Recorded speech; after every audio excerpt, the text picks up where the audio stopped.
Histoire des langages de programmation. Ne vous êtes-vous pas déjà demandé lorsque vous étiez sur un site web comment les images et le texte apparaissent-ils à l'écran? Ou pourquoi il se passe quelque chose lorsque vous cliquez sur un bouton? Ou encore pourquoi ma page se recharge-t-elle? Et si je vous disais que vous aviez communiqué avec 3 langages différents, le croiriez-vous? Mais alors combien de langages existent-ils exactement? Et pour quelles raisons existent-ils? Reprenons depuis le début. Selon une source, il existerait environ 700 langages de programmation dans le monde. Le premier langage à être apparu, en 1954, développé par une équipe chez IBM, s'appelait Fortran, pour Formula Translation. D'autres langages plus connus ont ensuite fait leur apparition. C'est le cas par exemple du langage COBOL, en 1959, encore aujourd'hui utilisé dans le milieu bancaire par exemple. Ou encore le langage C, développé en 1972 pour la programmation de systèmes tels qu'Unix. Vous avez sans doute entendu parler du langage SQL, développé en 1978, utilisé aujourd'hui pour la gestion des bases de données. C'est également le cas du langage C++, développé en 1980, encore utilisé aujourd'hui pour le développement d'applications. Ou encore Python, créé la même année, qui reste aujourd'hui un des langages les plus utilisés au monde, notamment pour le web ou le développement de systèmes d'intelligence artificielle. Vous avez également très certainement entendu parler de Java, développé en 1995, encore très présent dans les entreprises pour le développement d'applications, de sites web ou de logiciels. Et Internet dans tout ça? Eh bien, le World Wide Web, ou Internet que nous connaissons aujourd'hui, est né en 91, comme évoqué précédemment. Mais quels sont ses principaux langages? Quels sont les langages qui sont liés au web? Et en parlant de site web, comment afficher par exemple du texte, un lien, un bouton, ou encore une navigation? Eh bien, c'est le langage HTML, apparu en 1993, qui est responsable de la structure de votre page. Aujourd'hui standardisé au travers de la W3C, il permet d'assurer le respect d'une certaine architecture sur l'ensemble des 800 000 sites créés chaque jour dans le monde. Structure d'accord, mais comment faire pour modifier la couleur d'un texte? Vous imaginez qu'un site web en noir et blanc, c'est pas forcément terrible. Eh bien c'est la raison pour laquelle est apparu le CSS, en 2002 afin de styliser et personnaliser vos pages web. JavaScript a rapidement fait son apparition en 1995 pour animer les pages de votre site web. Structure, style, animation, d'accord, et mon contenu en tout ça. Eh bien saviez-vous par exemple qu'aujourd'hui, encore près de 80% du web utilise la technologie PHP pour alimenter dynamiquement les pages de leur site web, via une base de données.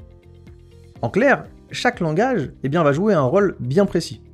HTML sera responsable de l'ossature de votre site et des différents éléments qui le composent, le CSS permettra de styliser vos pages, le JavaScript permettra de les animer et d'interagir avec votre internaute, et PHP permettra d'alimenter vos pages avec des données stockées en base de données. Vous l'aurez bien compris, il existe aujourd'hui autant de langages que de besoins, divers et variés, mais comment donc faire la différence entre tous ces langages? Eh bien, synthétisons. Pour commencer, il est important de faire la distinction entre langage de programmation et d'intégration. Les langages de programmation tels que PHP, JavaScript ou encore Java permettent de manipuler ce qu'on appelle des algorithmes, c'est-à-dire mettre en place une suite d'opérations qui gèrent différents scénarios afin d'arriver à un résultat final attendu. Les langages d'intégration comme HTML et CSS permettent simplement d'obtenir un rendu visuel, de coder afin d'obtenir le rendu d'une maquette.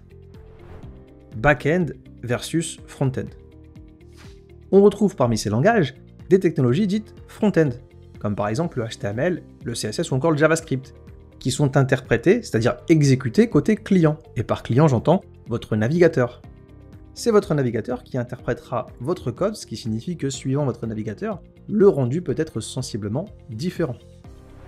On parle également de technologies back-end, comme par exemple PHP ou encore Java, Ruby on Rails, qui sont, elles, interprétées côté serveur et permettent notamment la récupération de certaines saisies effectuées par votre internaute. Imaginez une inscription sur un site. Les données saisies finissent bien quelque part. Eh bien cet endroit merveilleux est ce qu'on appelle une base de données. Hébergement.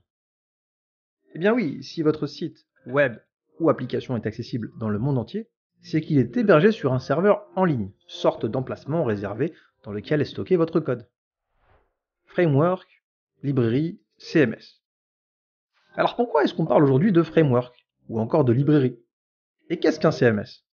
Eh bien les frameworks JavaScript comme Angular ou encore React Native sont des cadres de travail.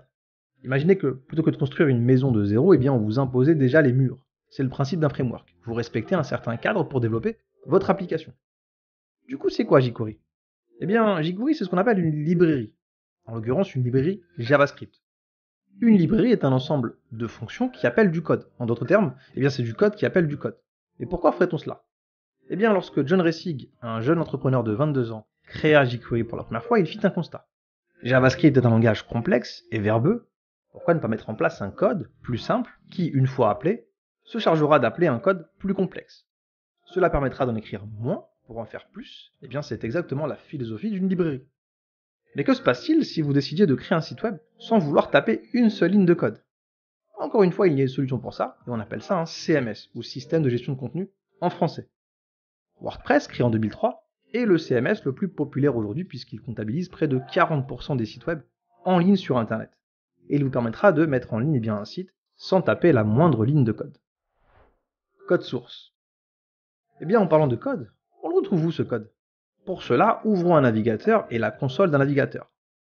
Dans l'onglet Elements, vous retrouverez le code source de votre page avec les différents éléments qui le composent.